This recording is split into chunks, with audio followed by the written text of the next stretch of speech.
शिवसेना पक्षप्रमुख उद्धवसाहेब ठाकरे यांना की त्यांनी छत्रपती शिवाजी महाराजांच्या पुतळ्यास पुष्पहार अर्पण करावा।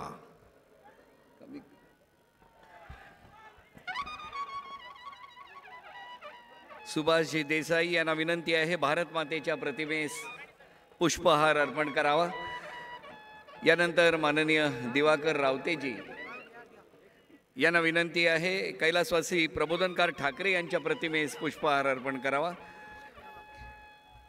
चंद्रकांतजी खैरे यांना विनंती आहे वंदनीय शिवसेना प्रमुख यांच्या प्रतिमेस पुष्पहार अर्पण करावा। छत्रपती शिवाजी महाराज की, हिंदू हृदय सम्राट वंदनीय शिवसेना प्रमुख बाळासाहेब ठाकरे यांचा। अरे आवाज कुणाचा?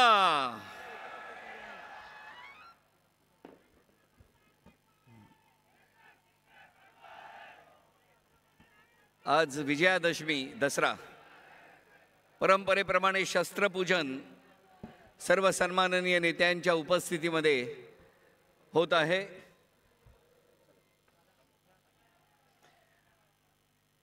या मेळाव्याला पक्षप्रमुख उद्धवसाहेब ठाकरे तसेच शिवसेना नेते युवा सेना प्रमुख आदित्यजी ठाकरे हे सुद्धा मंचावर उपस्थित आहेत। शिवतीर्थावर रश्मी ठाकरे वहिनी आणि तेजसजी ठाकरे यांचं सुद्धा स्वागत आहे। संपूर्ण ठाकरे परिवार आपल्या सर्व शिवसैनिकांसमवेत या शिवतीर्थावर उपस्थित आहेत। सर्व सन्माननीय नेते उपनेते यांच्या उपस्थितीत शस्त्रपूजन आणि आपट्याची पानं सोन्याचं वाटप या ठिकाणी मंचावर होत आहे आणि ज्या क्षणाची आपण आतुरतेने वाट पाहत आहोत, शिवसेनेचा दसरा मेळावा, हा मेळावा विचार देणारा मेळावा। आलेला प्रत्येक शिवसैनिक या शिवतीर्थावरून विचार घेऊन जातो।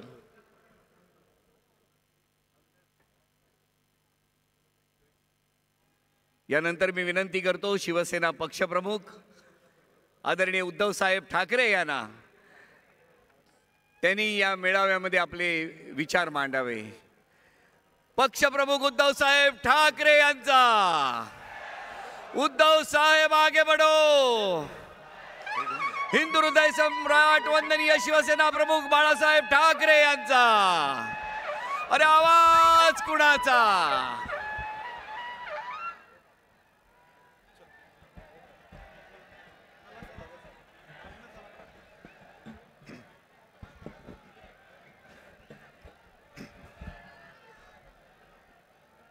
जमलेल्या माझ्या तमाम हिंदू बांधवांनो, भगिनींनो आणि मातांनो,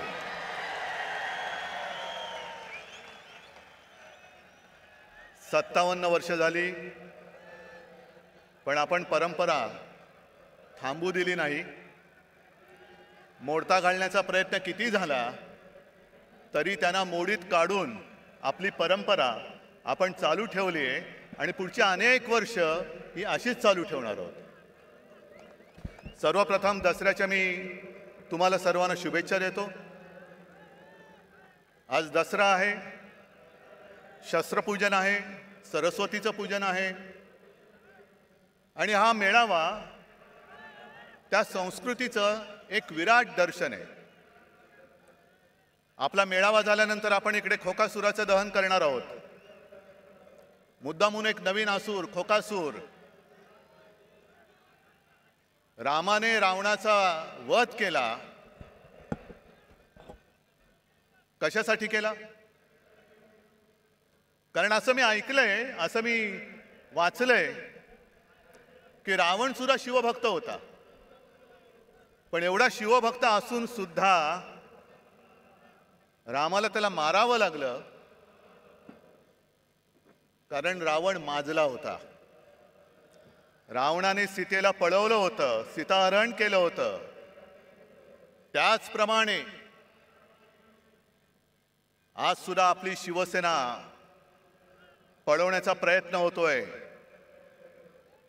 आणि एक खबरदारी घेतली आहे, आपण नाही त्यांनी. कारण प्रभू श्री रामचंद्राने धनुष्यबाणाने रावणाचा वध केला होता. भानगड नको म्हणून तो धनुष्यबाण सुद्धा चोरलेला आहे. चोरा, पण एक लक्षात घ्या की ज्याप्रमाणे हनुमानाने रावणाची सोन्याची लंका दहन केली होती, तशीच तुमची खोक्याची लंका दहन करणाऱ्या धगधगत्या मशाली आज सुद्धा माझ्यासोबत आहेत. आणि तुमची खोक्याची लंका आहे. मी जास्त गद्दारांवरती बोलणार नाहीये,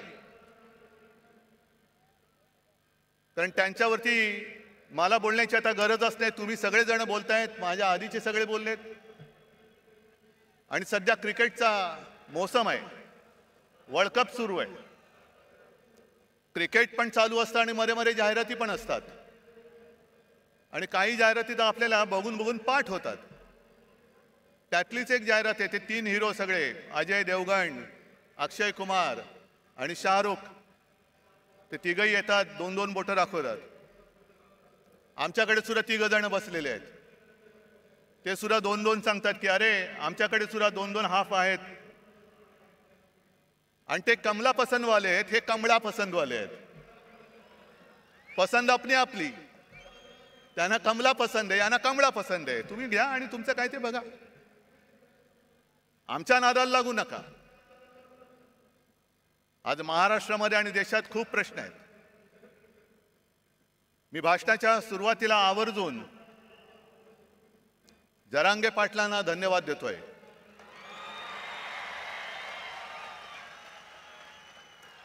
अत्यंत समजदारपणाने त्यांनी आंदोलन सुरू ठेवलेलं आहे.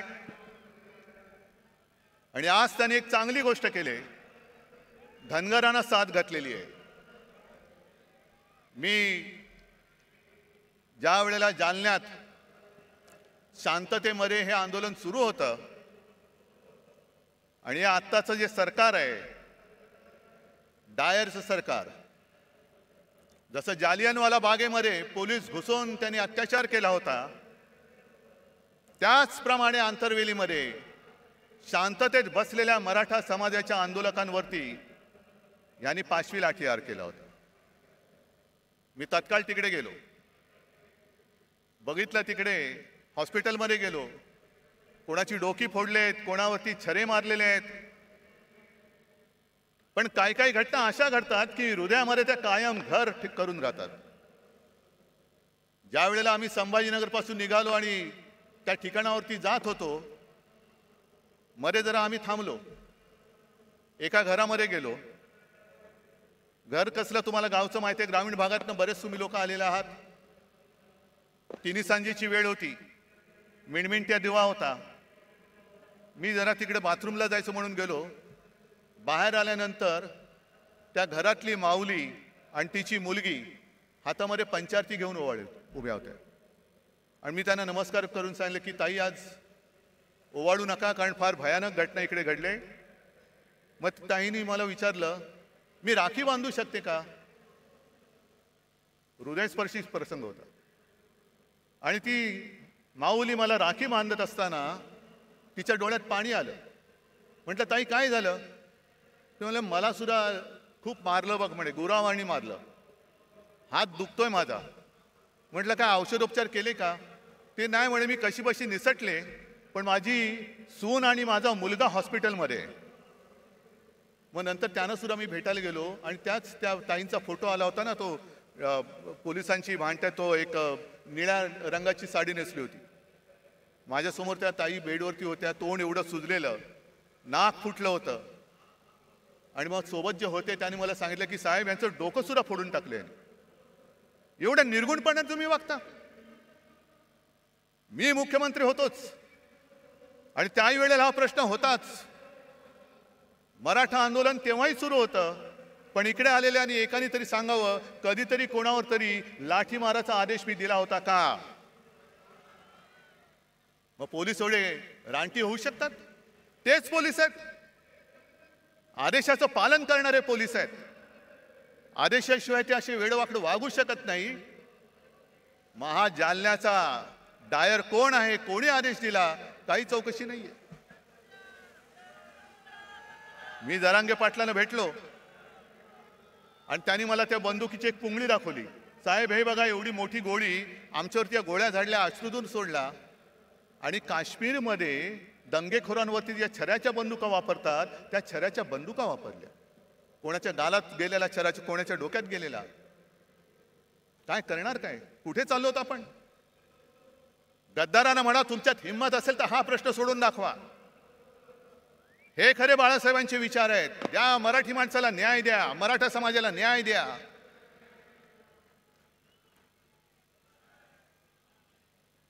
पण आज जर न्याय मिळवायचा असेल तर जेव्हा मी त्या आंदोलनकर्त्यांना भेटायला गेलो होतो तेव्हा जे बोललो तेच आज बोलतोय. हा विषय सोडवायचा असेल तर तो इथे सुटणारा नाहीये. हा लोकसभेमध्ये सोडवावा लागेल. आणि आम्हाला असं वाटलं होतं, नवे आमचा आग्रह होता की ऐन गणपतीच्या दिवसांमध्ये जे खास अधिवेशन घेतलं गेलं होतं त्या अधिवेशनामध्ये संसदेला तो अधिकार आहे, न्यायालयाचा निर्णय फिरवण्याचा अधिकार आहे. ज्याप्रमाणे दिल्लीचा निर्णय, संपूर्ण बदल्यांचे अधिकार, कोर्टाने दिलेला निर्णय यांनी 5वी बहुमताच्या जोरावरती जसा वळवला होता तसाच सगळ्यांना न्याय देणारा निर्णय तुम्ही संसदेत घ्या. घ्या, मराठा समाजाला घ्या, धनगरांना घ्या, ओबीसीना घ्या, किती जाती असतील, किती वंचित असतील. कारण जे शिवसेना प्रमुखांचं वाक्य होतं की जातीला पोट असतं पण पोटाला जात लावू नका. आणि राज्यकर्त्याचं कर्तव्य असतं की ते पोट कोणत्याही जातीचं असो ते भरलं गेलंच पाहिजे, हे राज्यकर्त्याचं कर्तव्य असतं. आई इकडे जे सगळे जमलेत आज तिकडे मेळावा घेत आहेत, बोला, आमचं ती टीका करा, मी तुम्हाला किंमत देत नाही. कारण माझ्या समोर महाराष्ट्रातला हा गोरगरीब आहे. आणि मी जरांगे पाटलांना खास धन्यवाद एवढ्यासाठी देतोय की जातीपातीच्या भिंती उभ्या करून आपापसामध्ये झुंजवण्याचं कारस्थान जे भाजपा करते त्याला आपल्याला सगळ्यांना मिळून मोडून तोडून टाकायचं आहे. सगळे मराठा म्हणजे सगळे मराठी, एका मातीची आपण लेकरं आहोत. फक्त ज्यांच्याशी लढतोय आपण तो सारासुरा नाहीये, तो कपटी आहे, विघ्न संतोषी आहे. आणि भाजप एवढा विघ्न संतोषी आहे की कोणाचंही लग्न असो, तुम्ही बोलवा अथवा नका बोलू, हे जाणार, पंक्तीला बसणार, भरपूर जेवणार, आडवा हात मारणार. मग श्रीखंड पुरी असेल, बासुंदी असेल, किती पोळ्या खाण्याच्या स्पर्धा लावतील. किती पुरणपोळ्या खाल्ल्या माहितीये तुम्हाला? सगळ्या पुरणपोळ्या फस्त करणार, ढेकर देणार. पण निघताना नवरा बायकोत भांडणं लावून दुसऱ्या लग्नात जेवायला जाणार. अशी ही औलाद आहे, अशी औलाद आहे. आणि मी पुन्हा पुन्हा सांगतोय, भारतीय जनता पक्ष असो किंवा त्या काळचा जनसंघ असेल, यांचा कधीही कोणत्याही लढ्याशी सुतराम संबंध नव्हता. स्वातंत्र्य लढ्याशी तर कदापि नव्हता. मराठवाडा मुक्ती संग्रामात त्यांचं कधी नाव ऐकलं नाही. संयुक्त महाराष्ट्र चळवळीमध्ये सुद्धा ते नव्हते. पण केव्हा एकत्र आले होते? संयुक्त महाराष्ट्र समितीमध्ये ते आले होते. चळवळीत नव्हते, समितीत आले. कशासाठी आले? की हे सगळं आयतं अन्न शिजतंय, घुसून बघूया हात मारायला. म्हणून सगळ्यात शेवटी जनसंघ समितीत सामील झाला आणि सगळ्यात पहिल्यांदी जनसंघ बाहेर पडला, जागा वाटपाच्या भांडण करून सगळं तोडून मोडून टाकायचं. विघ्न संतोषी म्हणतात ते याला. मग जनता पक्षात घुसला, तिकडे दुहेरी सदस्यत्वाचा वाद केला, तिकडे तोडफोड तांबा पितळ केलं. मग शिवसेनेसोबत आले, तिकडे अकाली दलाबरोबर गेले, कधी नितीश बरोबर, कधी यांच्या बरोबर, कधी त्यांच्या बरोबर, गोव्यात मगो पक्षाबरोबर. हे औलादी लक्षणीची ही जी पार्टी आहे, हे जिथे जाते तिथे सत्यानाश करते. म्हणून मी जरांगे पाटलांना सांगतो की पहिले यांच्यापासून सावध राहा. पहिल्या यांच्यापासून सावध राहा. आज सुद्धा त्यांनी जे काही केलंय, हा भगवा इकडे डौलाने फडकतोय, मानाने फडकतोय, पण त्या भगव्यामध्ये दुही, तो जो आला होता ना पानिपतचा अब्दाली, त्यांनी हेच केलं होतं. दुहीची बीज पेरायची, भांडणं लावायची, आणि त्या भांडणामध्ये जे खरे प्रश्न आहेत, मग ती बेकारी असेल, महागाई असेल, आणखीन काही असेल, त्याच्याकडे कोणाचं लक्ष जाता कामा नये. तुमच्या चुली पेटवण्यापेक्षा तुमची घरदारं आम्ही पेटवतो आणि पुन्हा तुमचे रक्षण करते म्हणून तुमच्या पेटत्या घरांच्या होळीवर आम्ही आमची पोळी भाजतो. हे आता उघड उघड दिसतंय, उघड दिसतंय. दुसरा आता जवळपास 1 वर्ष होऊन गेलं, आपण सुप्रीम कोर्टात गेलेलो आहोत अपात्रतेच्या निर्णयासाठी. केस तारखेवरती तारीख, तारखेवरती तारीख. काय करायचं तेच कळत नाही. कारण सर्वोच्च न्यायालय प्रत्येक वेळेला कानफट फोडतं यांचं लवादाचं, पण निर्लज्जम सरासुखी कानफट फोडलं तरी गाल सोडत सांगतात की आम्ही आमचं टाइम टेबल सादर करू. ठीक आहे, तुम्ही तुमचं टाइम टेबल द्यायचं तेव्हा द्या, पण एक लक्षात घ्या, मी कोणाचाही अपमान करू इच्छित नाही, न्यायाधीश न्यायमूर्तींचा तर करूच शकत नाही, पण ज्या पद्धतीने हे सगळं चाललेलं आहे ते बघितल्यानंतर एक विनोद नक्की माझ्या लक्षात येतो. आणि तो विनोद म्हणजे असा आहे की एकदा भरल्या कोर्टात न्यायमूर्ती बसलेले असतात आणि केस चालू असतात.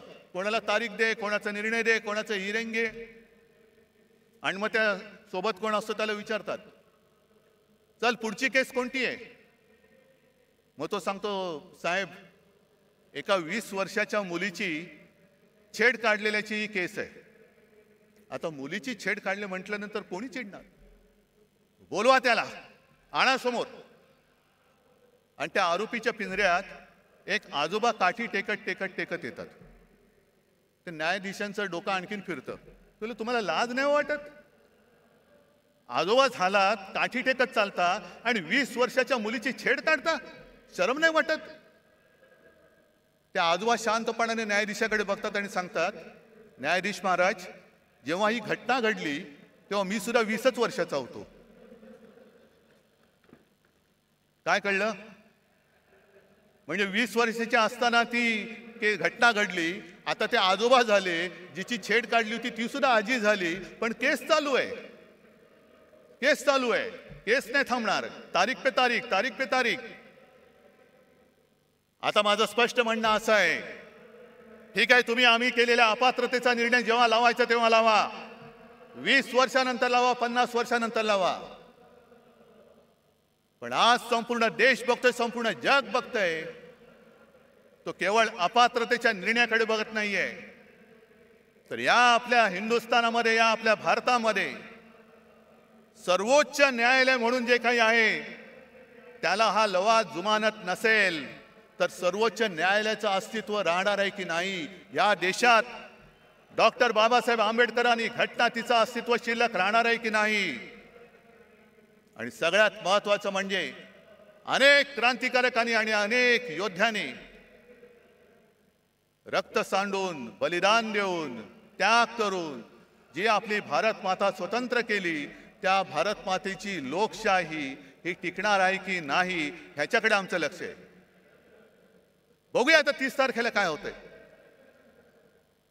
नुसता अपात्र कोणाला ठरवणार? आधी जनतेने ठरवूनच टाकलेलं आहे.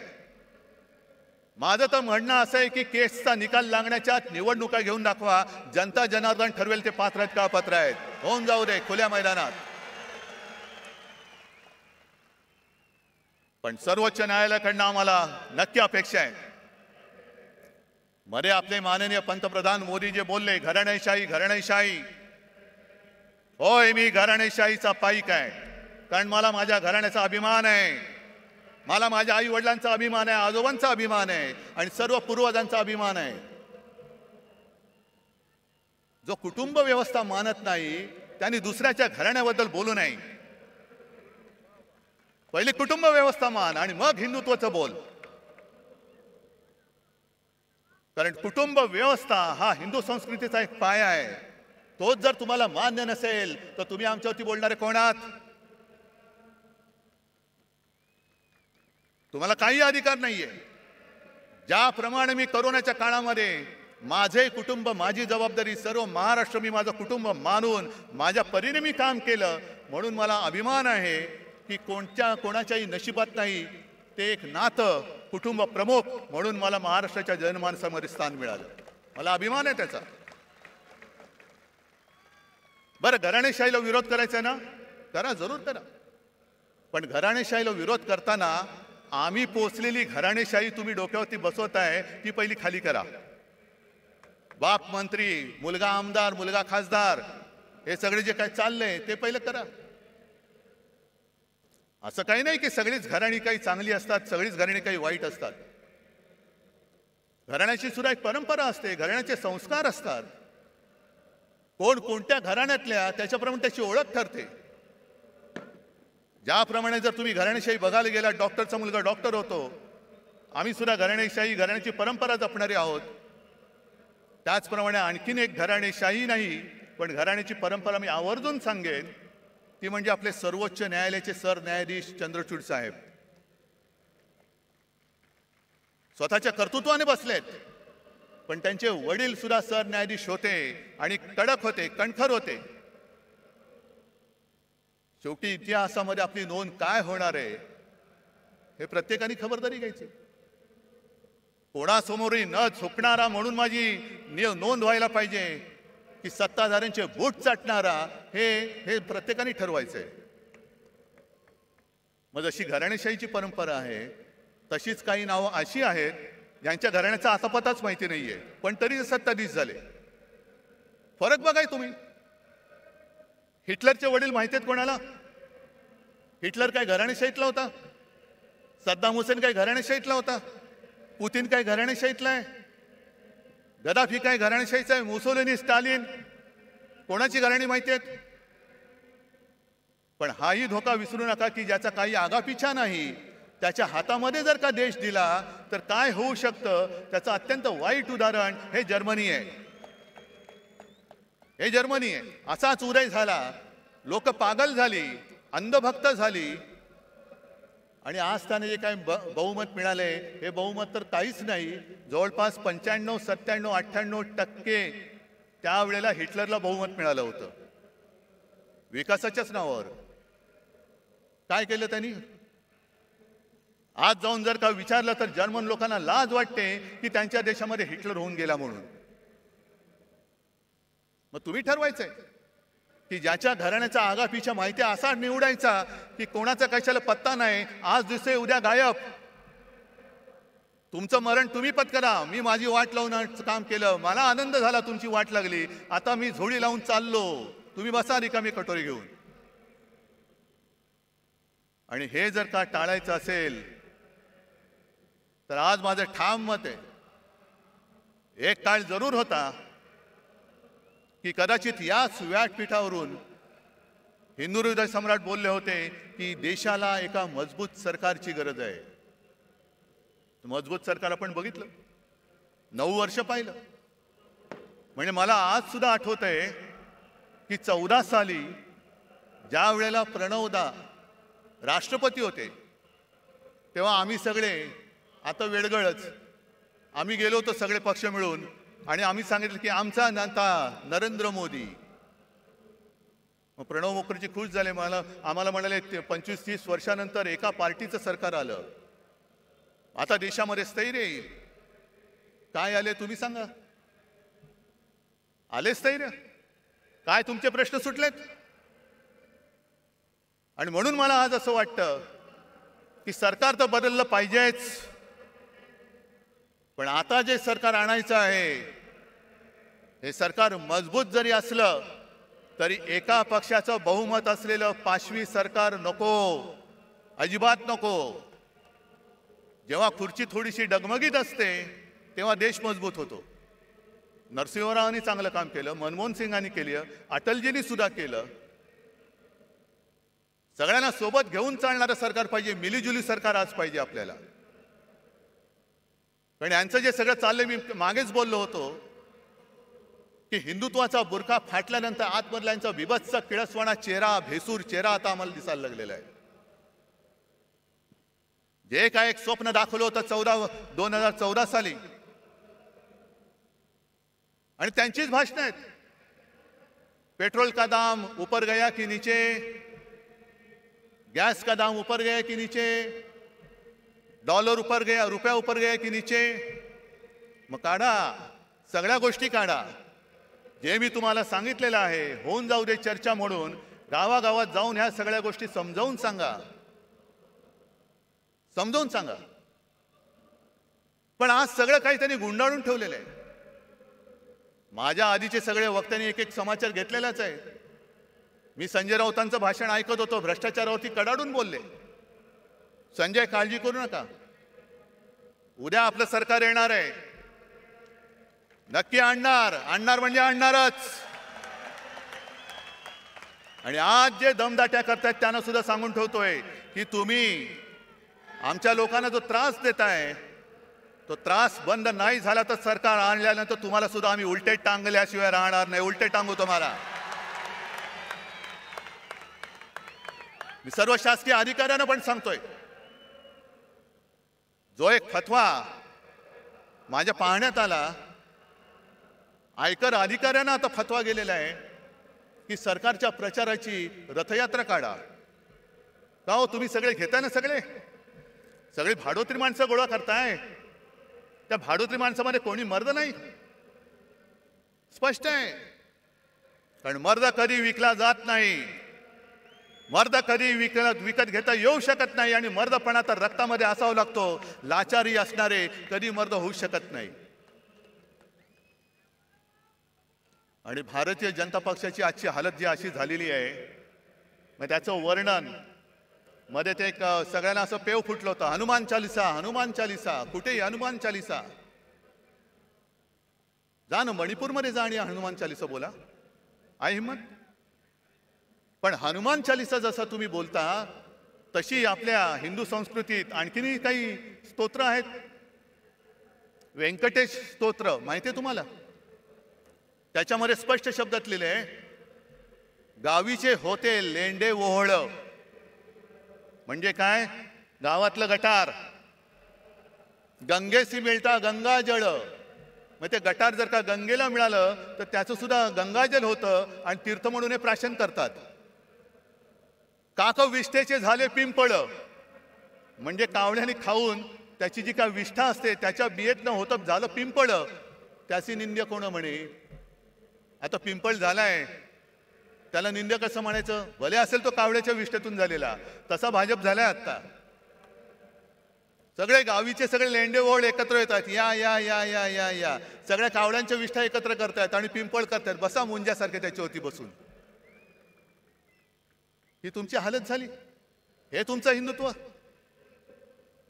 आज मला संताप काय येतो जेव्हा मला लोक सांगतात की साहेब, जनतेमध्ये तुमच्याबद्दल प्रेम आहे, तुमच्याबद्दल सहानुभूती आहे. माझ्यासाठी नका, महाराष्ट्रासाठी ठेवा. महाराष्ट्रासाठी ठेवा, आपल्या मराठी मातीसाठी ठेवा. पण त्यावेळेला शिवछत्रपतींनी स्वराज्यासाठी सुरत लुटली होती. हे इथून सुरतेला पळणारे लाचार महाराष्ट्राचं हित सांभाळू शकतायत? सरकार बदलल्यानंतर पहिलं काय केलं यांनी? पहिलं घाईनी मेट्रोची आरेची जागा मेट्रोला दिली. बुलेट ट्रेनची जागा जी मी अडवून ठेवली होती आणि जिकडे करोना सेंटर उभं केलं होतं ते पहिलं बुलेट ट्रेनच्या घशात घातलं. मला सांगा, एवढे सगळे तुम्ही जमलेला आहात, किती जणांना बुलेट ट्रेनचा उपयोग होणार आहे? मला सांगा. होणार आहे? तुम्हाला होणार आहे? कोणाला होणार आहे? मग बुलेट ट्रेन कशाला? मग मला कोणीतरी सांगितलं की अहो साहेब, यावेळेला मुंबईतून सुरतेला पळताना किती त्रास झाला. तो कैलास पाटील तर सुदैवाने मधनं उठून आला म्हणून. पण इथल्या गद्दारांना पटकन गुजरातला पळता यावं म्हणून बुलेट ट्रेनची व्यवस्था करतायत. गद्दारांना पळवण्यासाठी. अरे महाराजांनी सुरत लुटली होती, हो लुटली होती, स्वराज्यासाठी लुटली होती. पण तिचा सूड म्हणून तुम्ही आज मुंबई लुटता आहात, महाराष्ट्राचं खच्चीकरण करता आहात. संपूर्णपणे महाराष्ट्र बकाल करायचा, मुंबई बकाल करून टाकायची, मुंबईच्या ठेवीवरती डल्ला मारायचा आणि मुंबईला भिकेला लावून दिल्लीच्या दारामध्ये उभी करायची. हा त्यांचा डाव आहे. त्याच्या विरुद्ध लढण्यासाठी मला तुमची सोबत पाहिजे. मला ते मोडून काढायचंय. बरं, आता मुंबई तर तोडूच शकत नाहीत, कारण मागे शिवसेना प्रमुखांनी सांगितलं आणि तेच मी आज परत सांगतोय, जो कोणी मुंबईला महाराष्ट्रापासून तोडू बघेल त्याच्या शरीराचे तुकडे केल्याशिवाय आम्ही राहणार नाही. कोणी असलं तरी त्याचे तुकडे तुकडे करून टाकू. मग काय करायचं? मुंबई तोडता येत नाही, कारण मुंबई तोडण्याचा प्रयत्न झाला तर महाराष्ट्र तुमचं सरकार जाळून टाकेल. होय, जाळून टाकेल. मग दुसऱ्या मार्गाने मुंबईला कैयात घ्यायची, मुंबईची स्वायत्तता मारायची. मुंबईचा विकास जी मुंबई महापालिका करते ते आता नीती आयोगाच्या माध्यमातून करायचं. कशासाठी? काय करते नीती आयोग? बरं, महापालिकेमध्ये आजपर्यंत असं कधीही झालं नव्हतं. एक तर पालकमंत्री केला, तो सुद्धा बिल्डर, माहिती आहे ना कोण? आणि पालकमंत्र्याचं कार्यालय म्हणजे एका बिल्डरचं कार्यालय हे त्यांनी मुंबई महापालिकेमध्ये थाटलं. हे मुंबई गिळण्याचा हा प्रकार नाहीये. आज तिकडे नगरसेवक नाहीयेत, प्रशासकीय राजवट सुरू आहे. कोण कोणाचे मित्र कसा कारभार करतात आणि किती पैसे खातायत याचा आपण मोर्चाकडून जाब विचारला होता, उत्तर द्यायला तोंड नाहीये. बेधडक भ्रष्टाचार सुरू आहे. बरं, एवढा भ्रष्टाचार करताय, एवढा भ्रष्टाचार करताय, पण संताप एका गोष्टीचा येतो की ज्या माझ्या मुंबईने, माझ्या महाराष्ट्राने करोनामध्ये अतुलनीय काम केलं, मुंबई मॉडेल म्हणून जे जगभरात नावाजलं गेलं, त्या मुंबईत करोनाच्या काळात काय भ्रष्टाचार झाला म्हणून ते स्वतःचे कपडे काढून फिरणारे दलाल आरोप करतायत आणि त्याला हे मिंदे साथ देऊन चौकशी लावले. खिचडीमध्ये काय होतं, औषधं कुठून घेतली, आणखीन कुठून काही केलं. अरे दरिद्री लोकांनो, मुंबईसारखी सोन्याची राजधानी, हे आपल्या देशाची आर्थिक राजधानी, तिचं महत्त्व तुम्हाला मारताय तुम्ही आणि बूट चाटे डोळ्या देखत ते होऊ देतात. मुंबई माझ्या देशाची, भारत मातेची आर्थिक राजधानी होती का आहे हे आता समजत नाही. कारण सगळे चांगले केंद्र, सगळे उद्योगधंदे हे गुजरातमध्ये नेले, मुंबईच्या बाहेर नेले, महाराष्ट्राच्या बाहेर नेले, काही दिल्लीला नेले. फिल्म सिटी आता उत्तर प्रदेशमध्ये येत आहे, जरूर न्या. पण जे मुंबईच्या हक्काचं आहे ते ओरबाडून तुम्ही नेत असाल तर तुम्हाला याच मुंबईत गाडून टाकल्याशिवाय राहणार नाही आम्ही. आणि कसला घोटाळा? कोरोना काळाच्या घोटाळ्याचं जर चौकशी करायची असेल तर मुंबईची जरूर करा, सगळ्या महापालिकांची करा, ठाणेची करा, पुणेची, पिंपरी चिंचवड, नागपूरची सुद्धा करा. जे नागपूर आमच्या उपमुख्यमंत्र्यांनी बुडवून दाखवलं त्याची चौकशी करा. आणि मी तर म्हणतो, हिम्मत असेल तर पीएम केअर फंडापासून संपूर्ण काश्मीर, कन्याकुमारीपर्यंत सर्व राज्यांची चौकशी करा, होऊन जाऊ दे. कशी मुंबईने आरोग्य व्यवस्था उभारली, महाराष्ट्राने आरोग्य व्यवस्था उभारली, आणि कसं तुम्ही त्या गंगेमध्ये प्रेत सोडत होतात, कशी गुजरातमध्ये सार्वजनिक चिता पेटल्या होत्या. आणि त्याच बरोबरीने केंद्र सरकारने भाजप औषधे दिली, किती ऑक्सिजन दिला, किती व्हेंटिलेटर्स दिले. आणि विरोधी पक्षांकडे असलेल्या सरकारकडे अधिकृत नाही, अनधिकृत टेबलाखालनं किती दिले त्याचाही घोटाळ्याची तपास करा. पण आम्ही मुंबई वाचवली, आम्ही महाराष्ट्र वाचवला, त्याचं कौतुक नाहीये. पण मुंबईला बदनाम करून टाकायचं जे षडयंत्र म्हणतो ते हेच, की मुंबईला संपवून टाकायला, मुंबईला बकाल करून टाकायची, मुंबई म्हणजे भ्रष्टाचार खाणारे हेच.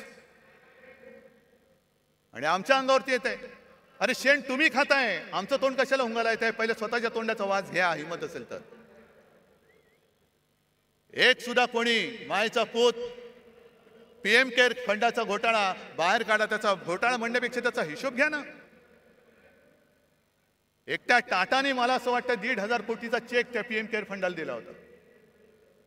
इथले सुद्धा जे भाजपचे लोक होते त्यांनी सुद्धा मुख्यमंत्री निधीला पैसे नव्हते दिले, पंतप्रधान निधीला पैसे दिले होते. हा एवढा तुम्ही भेदभाव करून सुद्धा तुम्ही त्याचा तो पैसा हा जनतेचा पैसा त्याचा हिशोब जनतेला द्यायला नको.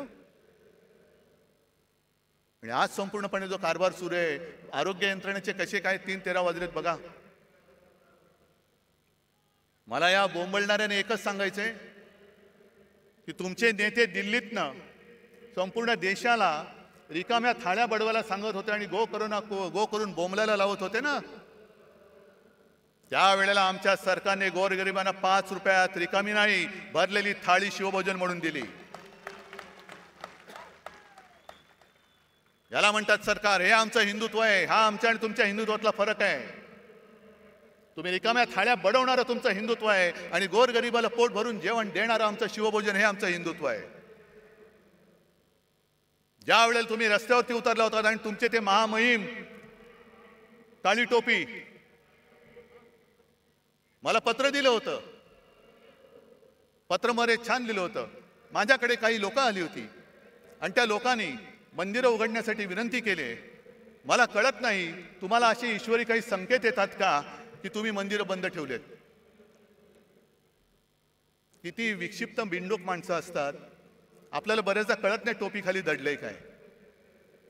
पण जेव्हा तुम्ही मंदिरं उघडायला सांगत होता तेव्हा आम्ही गावागावात खेड्यापाड्यात आरोग्य मंदिरं उघडत होतो. हे आमचं हिंदुत्व आहे. तुम्ही सगळं उघडा सांगत होता तेव्हा आम्ही आरोग्य यंत्रणा वाढवली, रुग्णशय्या वाढवल्या होत्या, टेस्टिंगच्या केंद्र वाढवली होती. जी जेमतेम 2-3 केंद्र महाराष्ट्रात होती ती आपण 600च्या वरती केली होती. हे आमचं हिंदुत्व आहे.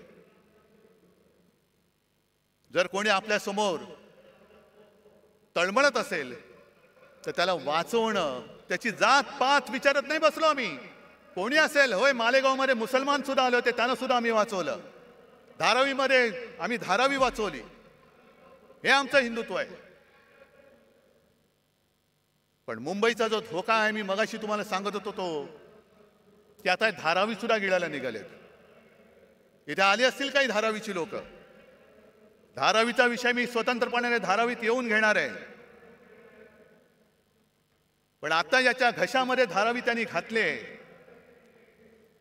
तो कोण यांचा मित्र तुम्हाला माहिती आहे? कोण?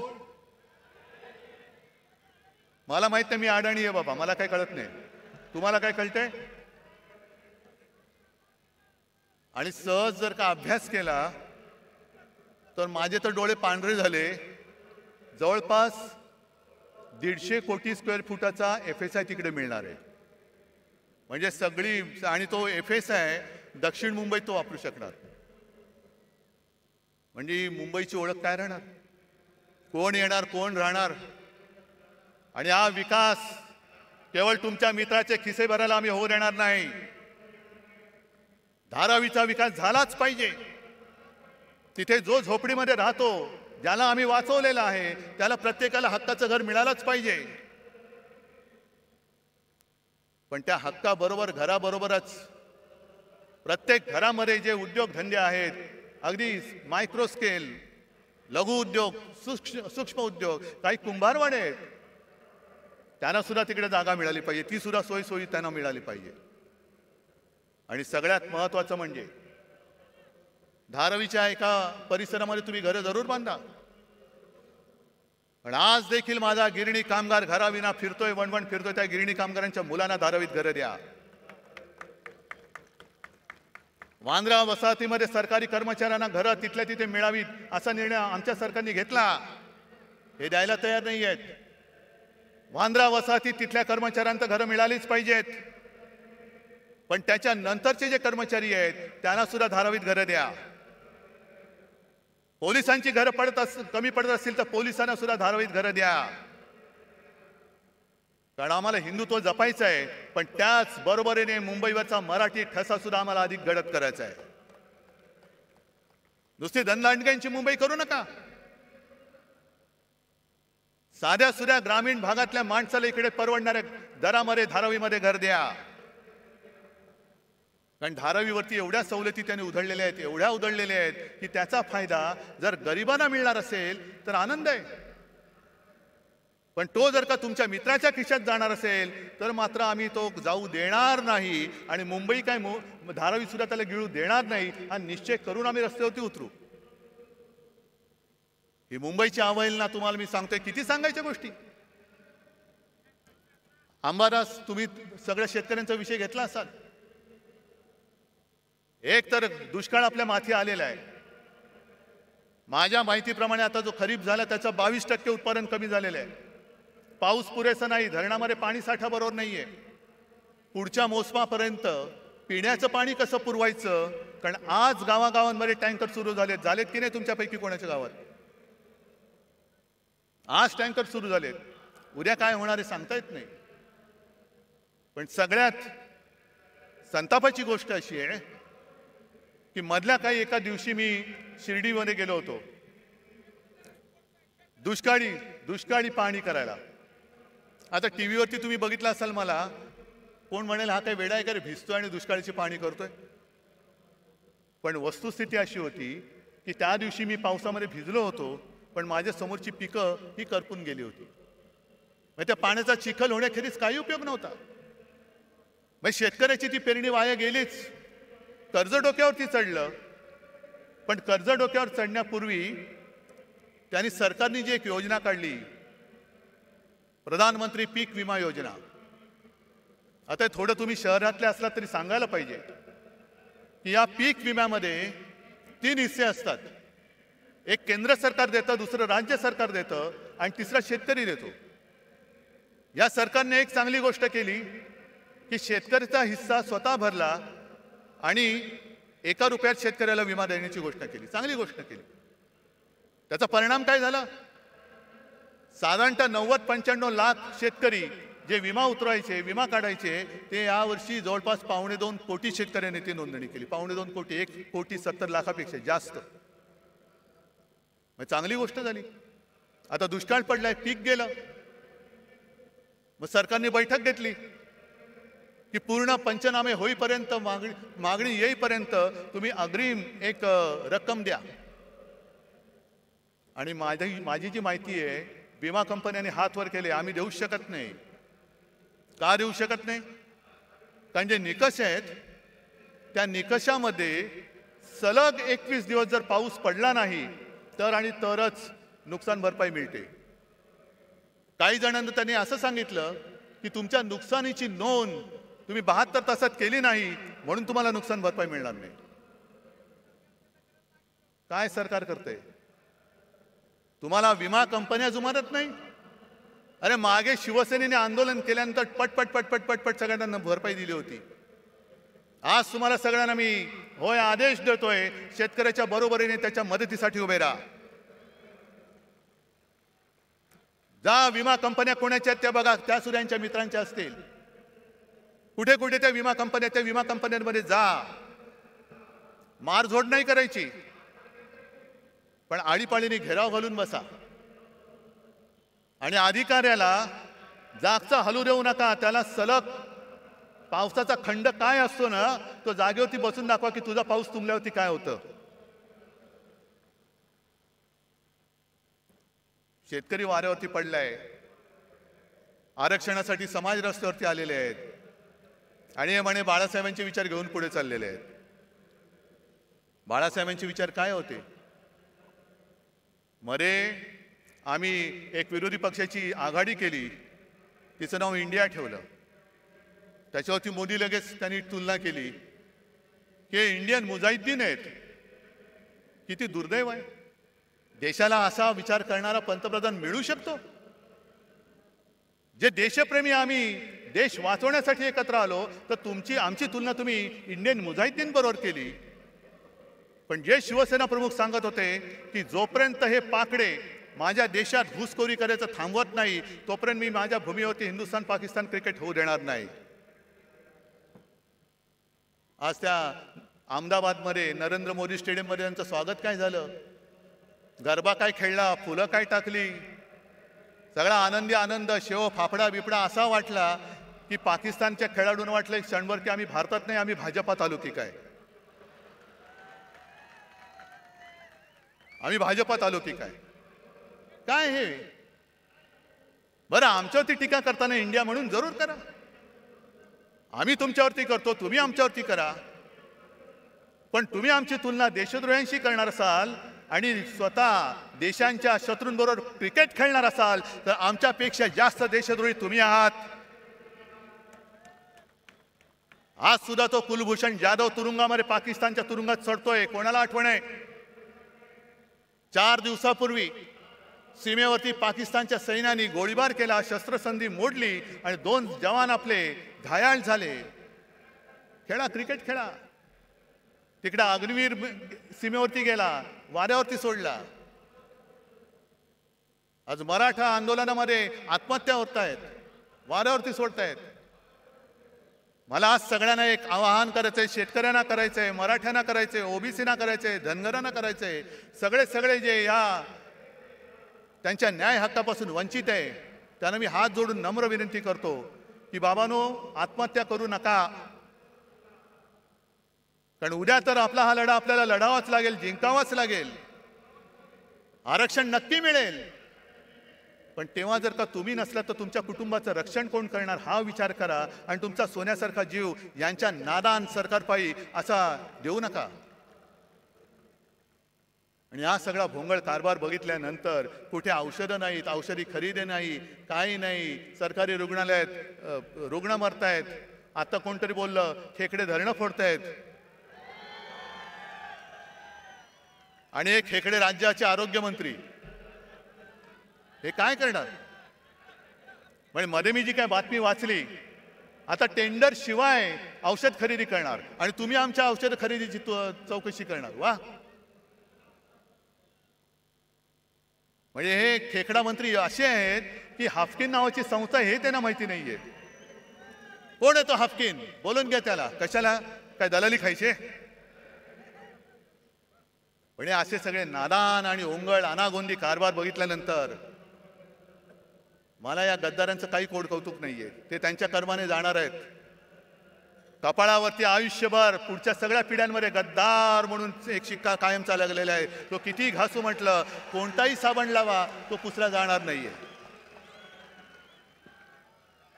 आणि म्हणून तुम्हाला सगळ्यांना एकच विनंती करतो, कारण आपण छत्रपती शिवाजी महाराजांची मावळे झालो तरी खूप झालं. पण एका गोष्टीमध्ये आपण नशीबवान आहोत की तो मोगली वरवंटा तोडून मोडून टाकणारं ते शिवतेज आपल्या महाराष्ट्राच्या मातीमध्ये जन्माला आलं. त्या मातीत आपला जन्म झालेला आहे, हे लक्षात ठेवा. त्याचा भुसा तुम्ही पाडा, पण छत्रपतींच्या भगव्याशी गद्दारी करणारा महाराष्ट्रामध्ये शिल्लक ठेवायचा नाही. आणि आमचं हिंदुत्व हे राष्ट्रीयत्व आहे. आमचं हिंदुत्व हे राष्ट्रीयत्व आहे. जो कोणी या देशासाठी मरायला तयार आहे, देश वाचवायला तयार आहे, तो जातीपाती धर्माने कोणी असला तरी तो आमचा आहे, आमचा हिंदू आहे. आणि कोणीही असो, जो जातपात धर्माने कोणी असला आणि देशाच्या मुळावर आलेला असला, अधिक कुरुलकर असला तरी देखील तो देशद्रोही आहे. तो देशद्रोही आहे. मला अजूनही कळलेलं नाही आहे. जरा थांबा ना. आहे, थांब. मला अजूनही कळलेलं नाही त्या कुरुलकर बद्दल संघाची भूमिका काय आणि भारतीय जनता पक्षाची भूमिका काय. जर त्यांनी आपली गुपितं पाकिस्तानला दिली असतील तर तो मराठी असो, हिंदू असो, कोणी असला तरी त्याला फासावरती, जर गुन्हा सिद्ध झाला तर फासावर दिलं गेलं पाहिजे. कारण आमच्यासाठी, मी परत सांगतो, आमचं हिंदुत्व हे राष्ट्रीयत्व आहे. आमचं हिंदुत्व परत सांगतो, शेंडी, जानवेशी आणि घंटेशी जोडलेलं नाही, ते या देशाच्या मातीशी जोडलेलं आहे. म्हणजे देश वाचला तर महाराष्ट्र वाचेल, आणि महाराष्ट्र वाचला तर देश वाचेल. आणि महाराष्ट्र वाचवणारे सगळे जवान, सैनिक माझ्यासमोर, माझ्यासोबत बसलेले आहेत. सेनापती बापट जे बोलले होते त्याचा अर्थ आता कळतोय. माहिती आहे ना, त्यातली एक ओळ महत्वाची आहे. ज्या 4 ओळी आहेत, महाराष्ट्र मेला तरी राष्ट्र मेले, म्हणजे महाराष्ट्र खतम झाला तर राष्ट्र खतम. मराठा विना राष्ट्र गाडा न चाले. मराठा म्हणजे महाराष्ट्रातले सगळे मराठी, त्यांच्या विना राष्ट्राचा गाडा चालू शकत नाही.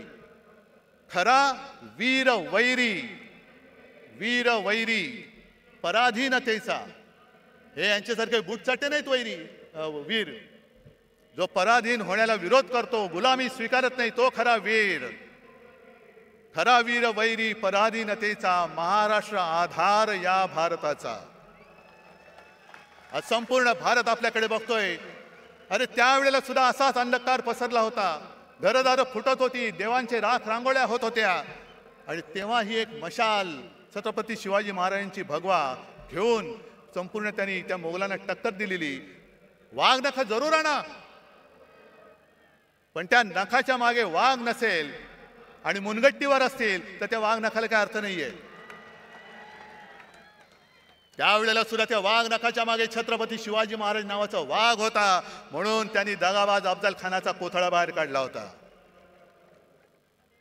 ती कोथळा काढण्याची हिंमत जर नसेल आणि आमच्या भावनेची खेळ करणार असाल तर निवडणुकीमध्ये तुमचा राजकीय कोथळा आम्ही बाहेर काढल्याशिवाय राहणार नाही.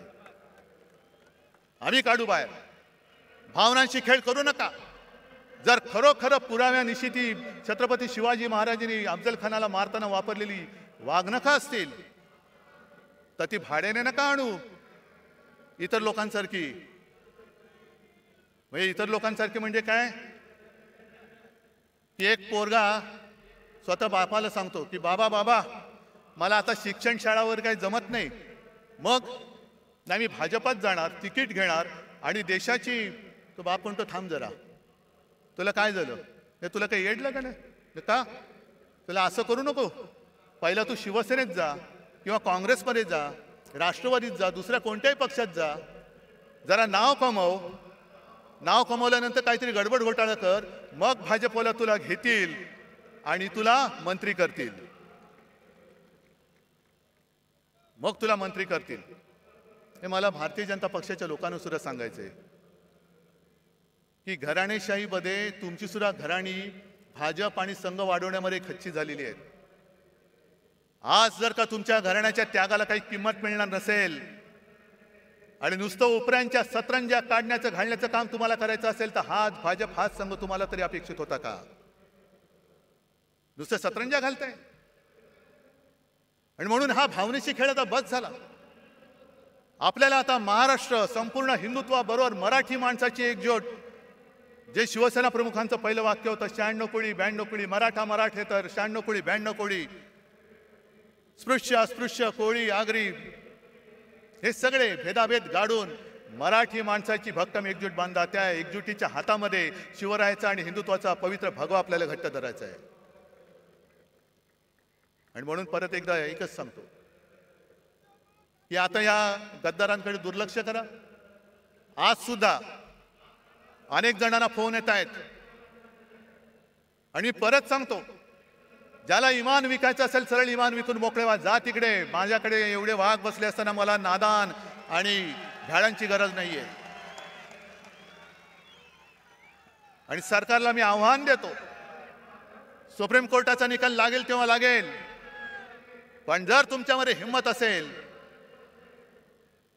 तर मुंबई महापालिकेसह लोकसभा आणि विधानसभा सुद्धा घेऊन दाखवा. आमची तयारी आहे.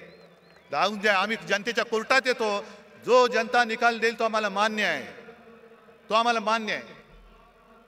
पण याची खात्री तुम्हाला आहे की जर का जनतेच्या कोर्टात गेलो तर इकडे तारीख पे तारीख नाही, एक गाव दोन तुकडे एका फटक्यात घरी पाठवतील लोक तुम्हाला. आणि त्याला घाबरलेत म्हणून यांनी युनिव्हर्सिटीच्या निवडणुका सुद्धा पुढे ढकलून टाकल्या. असं हे सगळं घाबरट सरकार फक्त महाराष्ट्राची आणि देशाची वाट लावते. ती वाट आणखीन लागू नये म्हणून जिथे जिथे आपल्याला शक्य होईल तिथे तिथे यांचा पाडाव आपल्याला करावाच लागेल. करणार? जरा तुमच्या हाताच्या मशाली दाखवणार? हे हात नाहीत, या मशाली आहेत. आणि या मशाली केवळ ह्या नादान महाराष्ट्र सरकारचंच नाही तर हुकुमशाही आणणाऱ्या दिल्ली सरकारचं सुद्धा तख्त जाळून भस्म केल्याशिवाय राहणार नाही, हा एक आत्मविश्वास बाळगून आपली रजा घेतो. जय हिंद, जय महाराष्ट्र.